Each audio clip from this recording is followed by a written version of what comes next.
Welcome to another episode of Retrospective Gaming. In this episode, I'm reviewing Elex. Your favorite irrelevant boy is back. Before we move on, two things. There will be minor spoilers, you have been warned, and I'm reviewing the PS4 version. I did play this on PC, but when I was trying to record footage, it was like a slideshow. I don't have the best setup, have not had the money to get a new computer. Hopefully that changes soon. Yes, this is the console version, PS4. Forgive me for I have sinned, PC Master Race. But it is what it is, so just a heads up. Let's move on with my review of Elex. Magalan is a planet that was hit by a comet. This devastated the old world, and in the aftermath, it left a substance on this planet called Elex. This is a mysterious but very powerful resource that drives the new world.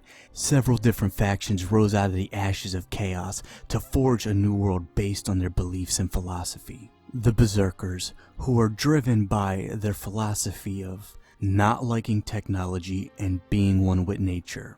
And they have a very special power, mana. And they also have these things called the world hearts.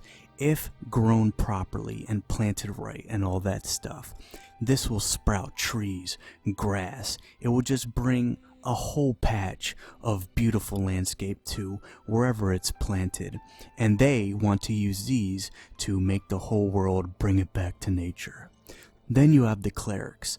Unlike the berserkers, the clerics embrace technology. And they also love their god, Kalan. This is a very important part of the clerics. It's actually what drives them, and they have a very special power, psi energy. Then you have the outlaws. These are bandits that don't believe in Kalan. They don't give a fuck about most rules. They take what they want without any conscience. They are ruthless. That's not all. You also have the Albs. These are emotionless soldiers that digest Elex. That's right, they eat it. And they're led by their master to evolve, to ascend to the next being, the superior being, whatever that is. They plan to conquer all of Magalan and take every last bit of Elex. They are on an unstoppable, unrelentless quest to conquer. Digesting Elex can either make you a super soldier or drive you insane. Either way, once you hunger for it, you'll always lose your humanity. Elix's power, it can drive you to the brink of insanity, but it's also currency. This is the backdrop for your character, Jax. Jax and his brother Calix are some of the most respected commanders in the Alb army, and you are sent on a mission to observe the free people, aka the groups I described before. But it goes terribly wrong as your airship is shot down. You are the victim of a conspiracy. You see, the emotionless, Elex-powered Albs aren't immune to the same fate that eventually befalls all groups. Betrayal, politics, shady maneuvers, conspiracies, deception, exile, and more. You slowly wean it off, and the emotion starts to come back. You are now in exile. You're betrayed and outcasted by the only life you've ever known, and worse, you're starting to feel emotions.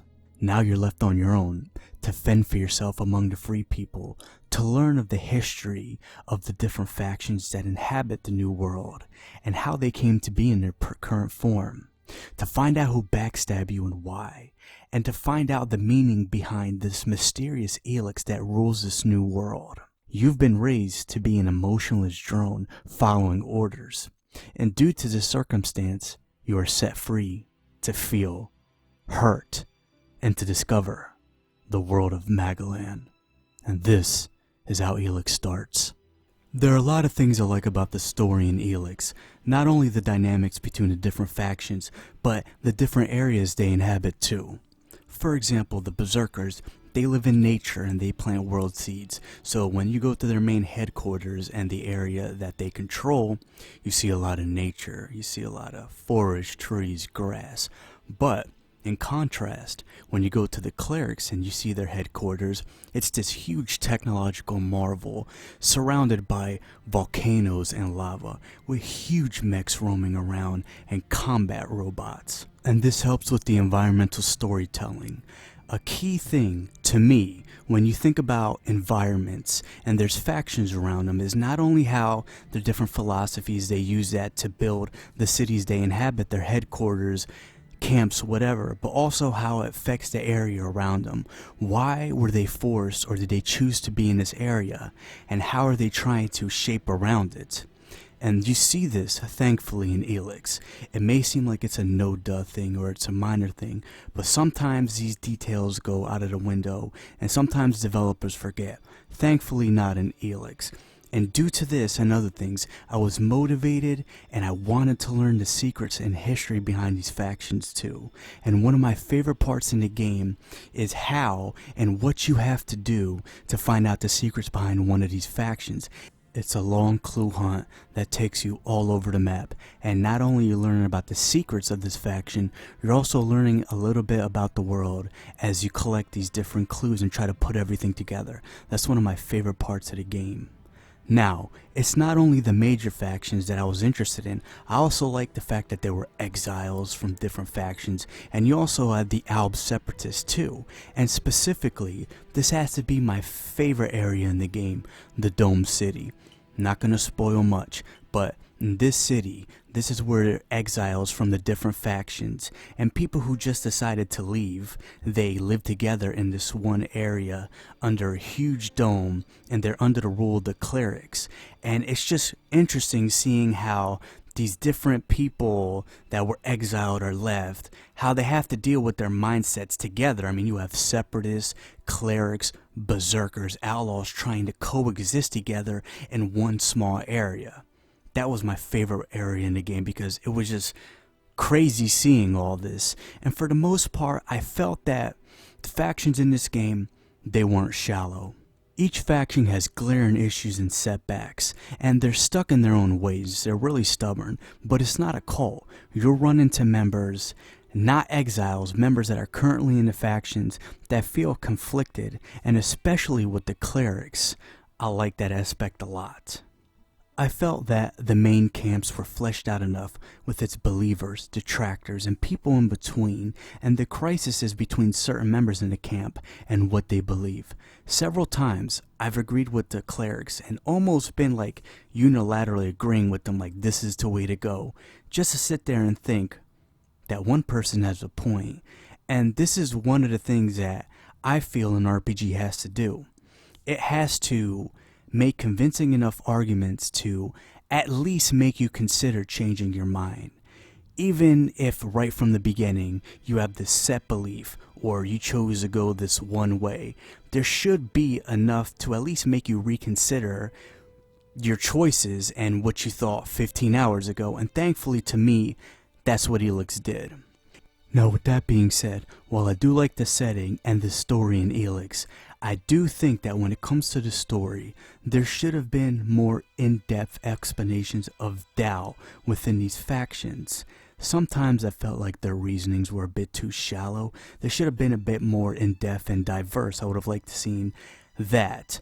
And even though maybe that was intentional with some of these reasonings, I just wanted to see a bit more. And especially with the conflicts between the different groups, it should have been explored deeper. The world feels like it's more separated instead of being three different pieces forced to be put together trying to coexist. There are small examples of this conflict between the different factions, but overall I feel like it wasn't enough to really show a world that's in chaos, because the people on this fucking planet, this new world, the free people, even though that the Albs are trying to take them over, they're in conflict with each other. And I just felt that at certain points it was just do the main story until the main evil shows up and everyone tries to band together to work together. I wish that there was more conflicts, more consequences, and the world reacting to your choices. In my main playthrough, the one file that I stuck with the most, I decided to be a cleric. And the outlaws and the clerics, and even though the outlaws should hate my fucking guts, at the worst, people made little remarks about me when I joined the clerics. Sure, I helped them a bit before I decided to join a faction, but this game changer, Jax, the former Alb commander, this guy joining a faction, the outlaw should have hated my fucking guts. I'm not saying to deny me access to a part of the map or anything like that. What I'm saying is there should have been a better reaction to this decision. All I got was shunned, just little smart remarks like, fuck this guy. They didn't try to make my life a living hell in this outlaw camp. The leader didn't try to assassinate me or anything like that. I just didn't feel like my choice really made an impact on this one faction when they should hate my fucking guts, because I'm with the clerics. They despise the clerics. And even though I think the main factions, the clerics, the outlaws, and the berserkers, I think there's a lot of depth with them and a lot to learn. I would have liked to see more from the Alb separatists. I feel like they weren't explored enough, and I just think it was a missed opportunity to really go in depth with them. You got to think about it. These are people that are separated from the Albs. The Alb separatists. They're trained to be loyal till death. I would like to learn more about the different members, exile and desertion. Really go more in depth than what was in the final product. Some of them are still eating Elex, so they're supposed to be emotionless, and they were trained to only be loyal to the Ice Palace. That's their headquarters, the Alb headquarters. Why haven't they killed themselves because they failed the mission? Why haven't they tried going back and begging for mercy? And yes, there's an argument to be made that I may be a little nitpicky because they have a problem with the person in charge of the Albs, not the Albs directly. But still, they were trained to be loyal to whoever's leading the Albs until death. So I just would have loved to see the psychology of what goes on inside these people's minds more. I felt that was a missed opportunity. Could have been a lot more to the Alb separatists than what we got in the final product. Now, with that being said, there's a lot that I really liked about the story in Elex. I just wish that there was more urgency, chaos, and a sense of conflict. To be fair, this could be a little nitpick on my part because there are explanations and reasonable explanations, I think, that why these factions can't just gear up and just all out assault each other. But still, even with that, there should have been more urgency, chaos, and conflict instead of what we got. But I just love being in this world and seeing how these factions coexist with each other, or try to. How the berserkers can hold their own against the clerics even though they're not as technologically advanced. I mean, they're using axes and bow and arrows, and they're trying to fight people that can use laser rifles and huge ass mechs. But the reason why they can hold their own is because of their mana abilities, and how the clerics can sacrifice certain liberties like booze, alcohol, and even with their persuasion technique, it can seem like a dictatorship. And seeing how this affects the population and them trying to get people in their ranks, and how the outlaws have this no-hold-barred society, and despite lacking mana and psi abilities, which makes them very weak in terms of combat compared to the other factions, they can still hold their own due to how they rig their old world weapons like rocket launchers and shotguns. And that, combined with their ruthlessness, keeps them from falling apart, and they're stuck in this fucking desert. Fuck the heat. But this huge clusterfuck mixed with the supremacist Albs at the Ice Palace, the Exile, and the Separatist groups. All this clusterfuck in a world that I love. It's a clusterfuck of a world that I enjoyed being in. It's my type of clusterfuck. Now, about the choices specifically and how they affect the main quest and the side quests, I will say this first. I'm very happy that Elex has skill checks, and there is a bunch of skill checks. To me, when you're trying to make a role-playing game that focuses on choices, skill checks that connect to the type of character you make and what type of abilities you have are very important. And there are a bunch of skill checks that let you steer the conversations in different ways if you're able to. So I'm very happy it has that. And with that being said, there is one specific gripe that I have with the choices. It's how the game tells you in this big text every time a certain NPC dies that this will change the outcome of the story. They tell you this several times depending on which NPCs you choose to kill or save. And they do that with a bunch of characters. But the problem is, a lot of them don't really affect the ending or not even affect the lead up to it. Just saying, if you have a big text that tells me that this person is an integral part of the story and your choice will have consequences and this will change the outcome, make sure it's pretty fucking important. For example, I ran into two members of different factions fighting and I had to make a choice between one of them. And what was the worst that happened? Maybe I missed out on the side quest if I let either of them die. But other than that, nothing really. You had to choose one of them, but there was really no major consequence to letting one of them die. As I said before, maybe a side quest, maybe some optional dialogue, but that's about it. I understand that this is an action RPG. I'm not expecting Planescape Torment or Arcanum style level choices, whatever. But I still would have liked to see more diverse and in-depth choices, especially when it comes to the characters that they tell you that will change the story if you kill them. The characters that I saved and let die, the ones that they specifically tell you will change the course, they should have been integral, really important parts of the main story.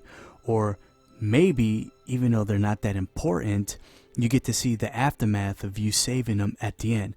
Maybe there's a slideshow that tells you what their life was like after you saved them.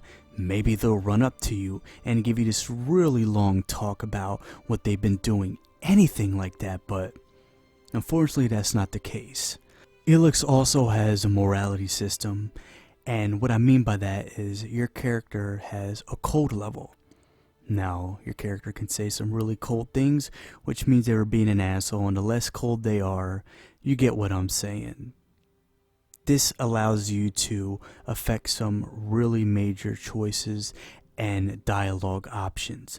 Overall, I thought this cold level was okay. I thought it was pretty cool.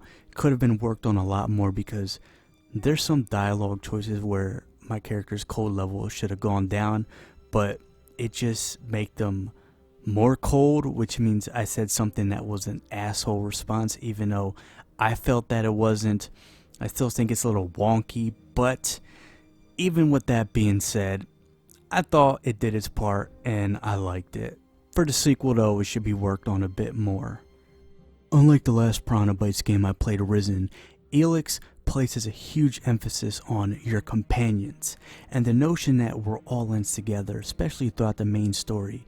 It really stays throughout the game with your companions, and these are some of my favorite moments, the time that you spent with them, learning about their side stories and figuring out their comfort levels. And for the most part, I enjoyed their stories. Some could have been a little bit deeper and a little bit longer to the character, but overall it's surprising. Piranha Bytes made companions an important part of the gameplay and story, and for me it worked. I really wasn't expecting this from Piranha Bytes, but they did a good job in this aspect. Now, I would have liked to see more infighting, or maybe one of them runs away and you have to do something to get them back. Maybe one of them kills each other because of certain choices you made. Something like that, but overall, they were even a lot more fleshed out than I expected, and I really enjoyed them in my party, especially Kaja and Falk. Now, there is some bad, goofy writing in Elex. There's a yo mama line somewhere too, and that made me laugh in utter horror, but I just had to point it out because I thought it was funny. Another thing that I think Elex did better than Risen is the boss fight and the end game. The boss fight in Elex, it's not fantastic, but there is more involvement to it and there is more of a challenge than the one in Risen. And after you're done the main story in Elex, you can still continue your game afterwards. It doesn't close off and make you continue from your last save. And you get to follow up with certain characters right after you beat the main story. And even though I would have liked more, maybe a slideshow, more explanations, things like that, I would have liked to see more when the game was done. They are building up to a sequel, so I hope that they come out with Elex 2, and I hope that they work on these things. But the ending in the boss fight was more fleshed out than what I saw in Risen, and it's not a knock on Risen. I'm just comparing these two games that I reviewed recently and one that I'm reviewing now, and they're both from the same company, so that's why I'm doing it. If I have to say anything about what I want from Elex 2 in terms of the story, I want a better boss fight. I want a more thorough ending and more follow-ups, like a slideshow to see how the people that you saved or you chose to let die, what happened to them, their families or whatever. I want more conflicts, and I want more choices that really affect the story when you say it. If you say a character is going to die and it has a major impact, make sure it has an impact if that's what you're telling me. With all that being said, I enjoyed the main and side story of Elex. For those that are familiar with the Piranha Bytes formula, Elex doesn't stray far from it. You level up with the help of trainers. Fast travel is available, but only in the form of teleporters in certain places, and the beginning is meant to overwhelm you. Now in Elex, you have the usual option of melee or ranged. Also, depending on which path you take, you can also train in mana or psi abilities. And the beginning is meant to overwhelm you. It's a part of the charm. You have the options of swords, axes, crossbows, plasma rifles, and old world weapons like a shotgun or rocket or grenade launchers that don't require laser or plasma ammo. I'm happy with the amount of skills there are and how they relate to skill checks. Different abilities like combat, crafting, personality, and the ones related to certain factions have their own trees that show you different things and perks that you can learn. And even 80 hours in and close to level 50, I wasn't done getting all the abilities I wanted. There are plenty to choose from, and I'm also happy with the amount of skill checks. I'm a slut for skill checks. Yes, I am. The more meaningful ones, the better. I've heard a bunch of complaints about the melee combat. Melee combat relies on stamina and combos, and the complaints that I heard was how fast your character runs out of stamina, especially in the beginning, so it becomes a game of running around in circles, waiting for that bar to fill up, and trying to execute combos in the middle of sometimes a lot of chaotic battles because you do get mobbed by a lot of enemies. That's kind of what Piranha Bytes games are known for, especially right in the beginning, and you have to wait for it to charge up so you can attack. But me, it didn't annoy me as much as others. The melee one is still reliant on dodging and timing and learning the enemy's maneuvers because they can switch it up sometimes. Sometimes they go for an attack and you think you're open, then they quickly attack out of nowhere. I still catch myself getting caught off guard by a couple of those things no matter how many Piranha Bytes games I play. It's different from Risen and Gothic, and especially early on, it does drain fast. I mainly focus on ranged combat, but I dabbled enough with melee combat that I can talk about it. It's definitely easier to be a pure ranged character than a pure melee character, for sure, and I do think a little bit of tweaking definitely should have been in the stamina bar and how it gets drained, but for me personally, while I do understand the complaint, it didn't bother me that much. Although, for Elex 2, I just think that instead of melee being a game about how fast your stamina bar runs out, it should be about timing and learning enemies' maneuvers and blocking at certain times and things like that. Just go back to the way that was. But I don't know, it wasn't terrible for me. Now this is a Piranha Bytes game, which means the world is open from the first 5 minutes of the game. Right after you complete the short intro, the huge open world, you're trusted to traverse it and make good or bad decisions. If you want to walk straight north into Alp territory at level 1, 20 minutes in the game, good luck with it, and see if you can sneak around without getting killed. You're trusted to do that.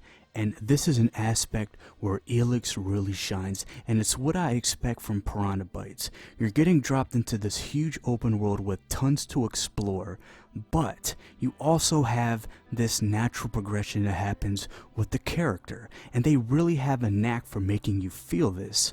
10 minutes in, I can't even kill a little mutant without the help of Duras, a companion, and I'll be lucky to run around and just maybe kill one of them, and it takes like 15 swings of this shitty little axe. 20 minutes in, I'm trying to explore outside the Berserker camp, and I can't even walk 3 minutes without walking into a horde of enemies that just follow me with no mercy, and they follow me for such a long time, and they're stalking me, and there's no way I can take them on, so I'm just running for my life. To go from that, then you go to 80 hours later, where I'm gradually taking on threats, and even though the end game is a little bit weaker than I would have liked, there are still some things that did give me a bit of a challenge. Now, in comparison to the last Piranha Bytes game that I've reviewed, Risen, I think Elex does a better job in this aspect than Risen did. 60 hours in, as a mage in Risen, I had such an easy time. I mean, there really wasn't even a challenge at that point. But with Elex, even 80 hours in, there was still something that made me want to go out and still fight creatures. And one of the things that helps is the difficulty settings in Elex. It's not just difficulty settings ranging from easy to hard or sliders. What it is things that you can adjust, like player or enemy damage, how fast your stamina drains, auto aim, combo difficulty, behavior, mini games, and more. I like this.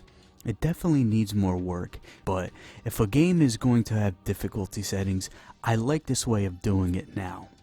Now notice how I said a bit of a challenge. Even on the ultra difficulty, the end game wasn't as challenging as I would have liked. I've tried all the styles of play. My main one was a ranged character with psi abilities, and a bit of advice for those people who want to choose the superior ranged cleric build, and you like using laser and plasma guns. Upgrade your laser rifle as much as you can.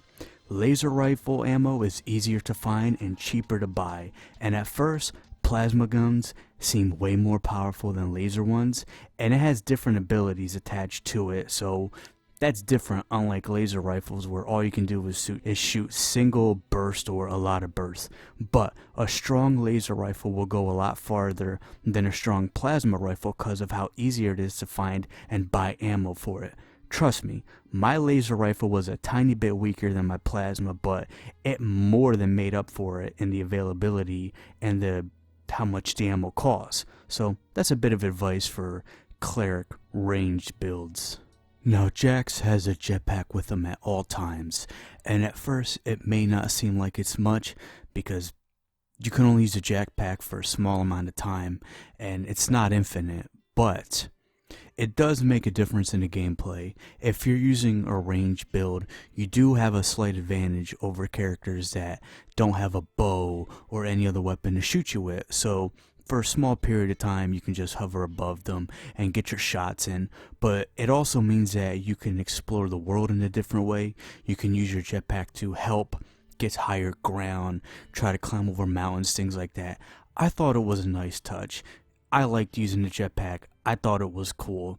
Didn't upgrade it that much, so I could only use it in short bursts, but the jetpack, good concept. I like that Jax had this with him at all times. Now, there was a review that I read where someone said that you could only get a decent amount of Elex if you played the asshole, and I have to disagree with this statement. For me, Elex, while I was never rich with it, so I didn't have like overly abundant amount of Elex, I've always had enough to get by, and there was very few times in the game where I was dirt poor and didn't have the Elex to get stuff. And one of the things that definitely helps is if you're a pickpocket. Word of advice, doesn't matter what build you want to play, put 2 points into pickpocket. You'll thank me later. The stealth mechanics in this game are a joke. They're utter shit. You can go behind people and pickpocket them with other people staring right at you, and they rarely react to it. So you can get away with just pickpocketing everyone, and I mean every fucking NPC. All you need is 2 points in the pickpocket and you're good to go. You can get so much Elex like that. But other than that, all you have to do is explore. And Piranha Bytes, it really encourages you to explore the world. Sell armor when you don't need it, craft items when you have to, and there's just a bunch of shit you could sell, like cartons of cigarettes or other items that you don't need. So if you do a decent amount of exploring in a game, you shouldn't have a problem getting enough Elex to survive. Sure, as I said before, I didn't have an overabundance of it, but I sure as hell had enough, and my character wasn't an asshole. He was more of in the middle. Sometimes he was a prick, and sometimes he wasn't. But the most Elex I got wasn't from doing missions or being the asshole and fucking people over or whatever. It was just from exploring, getting items, exploring the buildings, getting a fuckload of carton of cigarettes, finding the unique weapons that you can only look for in certain areas. That's all. And selling some of them because I don't use them. But other than that, that's basically it with Elex. But in comparison to Risen, and I am doing a lot of comparisons to Risen, and as I said before, it's not a knock on Risen. I'm just doing this because the last Piranha Bytes game I reviewed was Elex, and that was pretty recent in terms of this channel.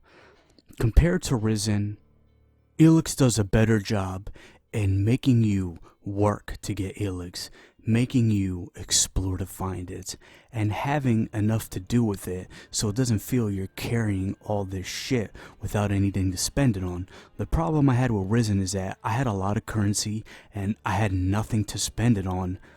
Not even near the end, like right near the middle. I never really had use for it. At least with Elex, there's more of a importance in the currency and how you use it. So that's another thing that Elex does better than Risen, in my opinion. I enjoyed Elex, and as much as I love Piranha Bytes as a studio, I'm thankful for a lot of the games they make, and Gothic 2 is one of my favorite games of all time, and even if they never come out with a game that can touch it, I still enjoy a lot of their works. There is a problem in Elex that, just like the problem I had in Risen, that's the AI.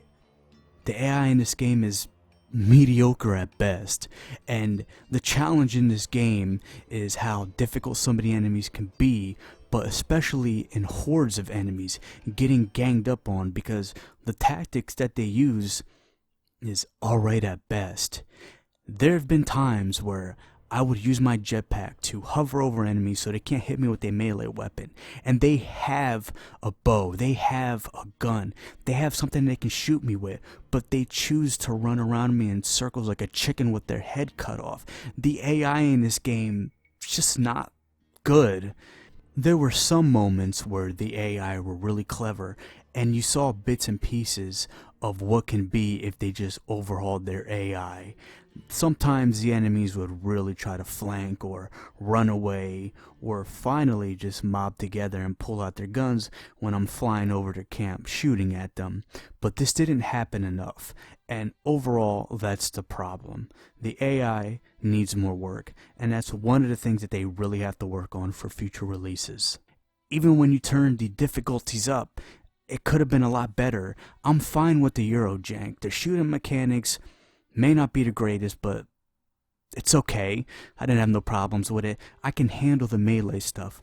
But the AI, they have to work on making the challenge more about the AI than hordes of enemies or a really strong enemy and the skulls on its head so it's overpowered in you. They have to worry about making every enemy AI as best as possible. I don't know if they have to hire new people or they have to get better at it, but they really have to work on their AI. And it's a problem that I encountered in Risen 2.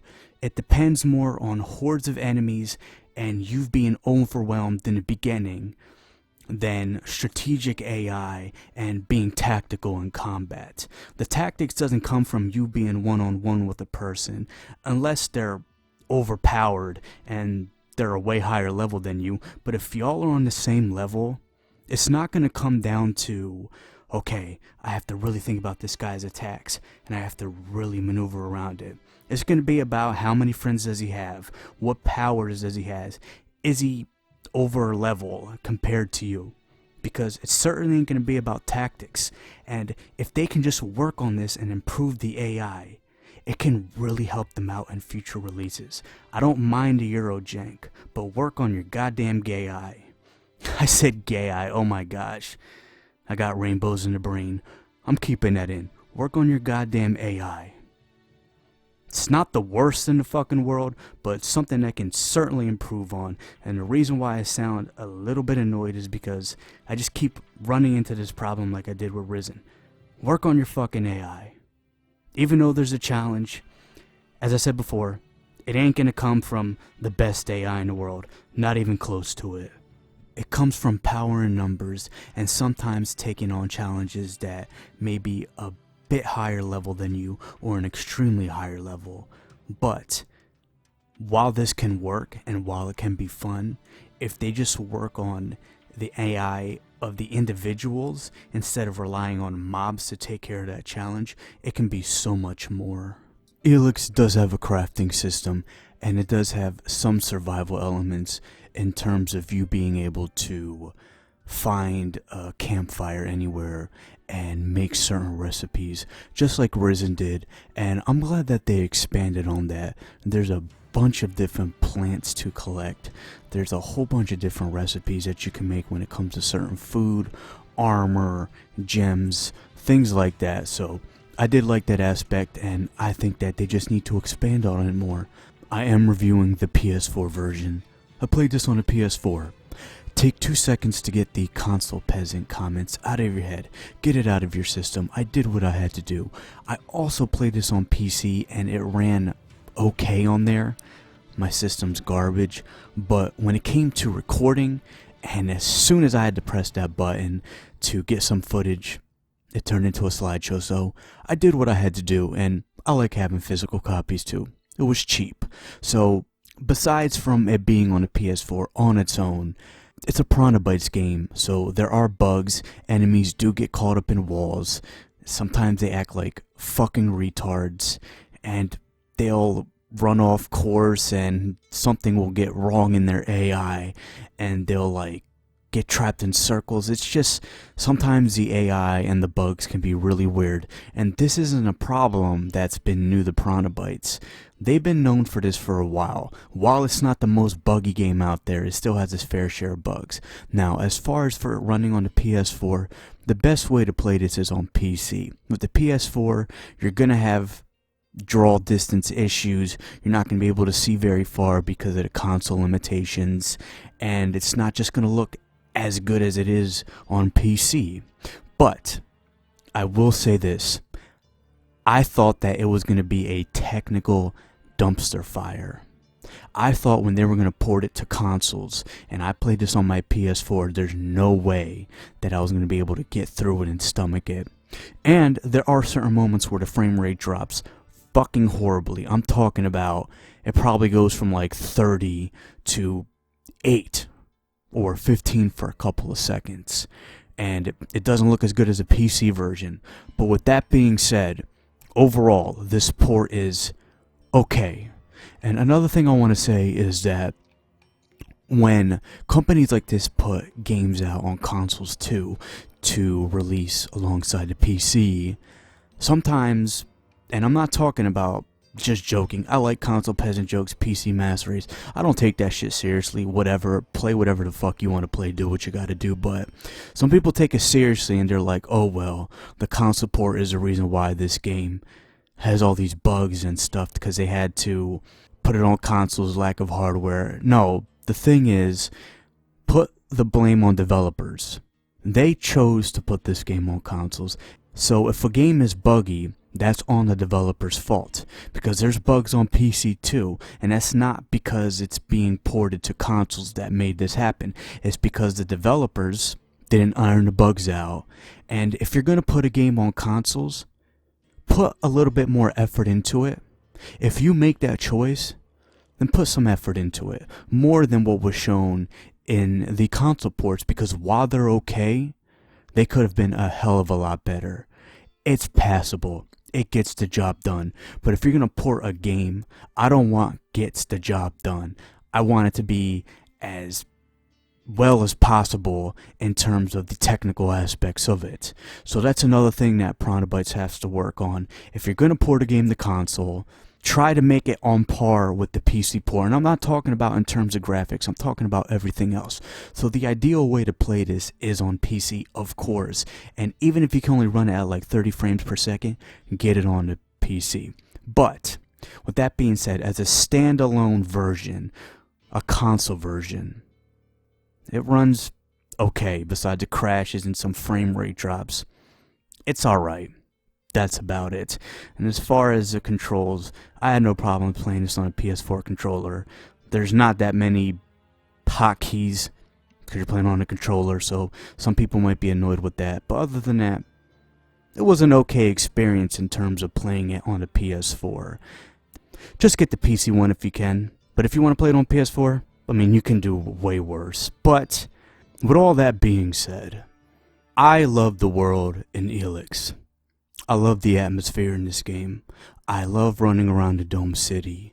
I love going around the lava pits, the decaying buildings, the visions of architecture that never fully got realized when you're hanging around the clerics part of the world, or when you're going into the berserkers and you're seeing the world hearts being attacked and you see forms of civilization, old civilization, just being one with nature. Or you go to the outlaws and it's this fucking terrible desert, and I would rather kill myself than live in a goddamn desert. But I do like the atmosphere of the game. I enjoyed running around it, and with the jetpack, it's fun trying to climb up towers, trying to go over little parts of the game where usually you can't run up if you didn't have access to it. I just love it. And as far as enemy placement goes, it's good. I don't have a gripe where they decided to put all the enemies, the stronger ones, the ones with the skulls over its head to show that it's way more powerful than you and it's over leveled. So had no problems with the enemy placement. The atmosphere is one of the best things about Elex. As I said before, going through all these different territories and getting exposed to the elements in terms of going into the Ice Fortress and going in Alp territory. I don't know, there's just something really beautiful about the world in this game. And even playing it on the PS4, even when you're playing it on the version that doesn't have the best graphics, you can't just turn it up because it's not on PC. Just climbing to a top and just looking out at the world, even with the short draw distance, I just felt the atmosphere was very beautiful. It's a world that I really enjoyed being in. I loved being inside the Dome City, seeing the clerics and their technological marvels, seeing all the machines running around, and just seeing all these weird fucking freaks of nature, the mutants, seeing the Reavers and their camps, just running through the deserted highways, experiencing nature, going up the trails and seeing the waterfalls of the area that the berserkers rule over, or going into where the outlaws rule over and seeing the sand pits, broken technology, scrap, just looks like a huge wasteland from Mad Max, or going into where the clerics rule over and seeing all the big technological marvels, even if some of them are broken down and not fully realized. Seeing all these fucking rocks and geoformations, the lava. I just really love the atmosphere, and I'm being vague about the names of the areas that the factions control on purpose. I don't want to spoil too much. It's up to you to figure out. There's another thing that I hope they work on in the sequel. Even though I'm thankful that there's no fast travel and you can't just go into every different camp just by clicking on the map, every little area, just fast traveling there. But I do think they're being a little bit too generous with the teleporters, and it's the same problem I had in Risen with the things that let you fast travel. I think there's too many of them. I would have cut it down by 20 or 30%, but that's just a little problem. It's a very beautiful game, and even playing, as I said before, even playing it on the PS4, I noticed how wonderful the atmosphere is. That's one of the best things about it. As far as voice acting goes, it's passable. It gets the job done. It's not terrible, not great. As far as the soundtrack goes, I like the soundtrack, and it's hard for me to talk about music because I'm not really educated on how music works as far as the intricacies of it go, but I really did enjoy it, and you'll hear some of my favorite tracks in the background so you know which ones I really liked and what they sound like. So overall, Elex is a good game. I heard a lot of people talk about after Risen 2 and Risen 3 Titan Lords and that god-awful game Arcania Gothic 4. I forgot if that was made by Piranha. I don't think so, but either way, it had the Gothic name in it, and it's not, from what I heard, it's not a Gothic game at all, and from the little I played of it, I don't think I would enjoy it at all, especially as a Gothic game. To me, from what I hear, and from what I experienced, I think that Piranha Bytes is going in a good direction, and they set themselves up so that they can make Elex 2. There definitely is going to be a continuation of the story if Piranha Bytes has the resources for it. All they have to do for me is definitely improve on the AI, try to tweak the emotion system with your code levels, try to make the world feel more chaotic than it was, and try to work on more intricate conversations, especially when it comes to different philosophies within inside the group. I felt that could have been explained more, but overall, I enjoyed the game. If you're a fan of action RPGs, if you're a fan of being thrown into the world and really doing what you want, even the choice and the freedom to make terrible decisions and try to be level 1 and run into an area where you can get one-shotted. I like Jack's story, and I hope that they can continue it. I recommend this game. Not my favorite Piranha Bytes game, and I don't think they'll ever come close to Gothic 1 and 2, but I think it's a step in the right direction. Thank you for watching. Let me know what you think. If you want to, you can leave a comment. You know how to get into contact with me. Have a great day.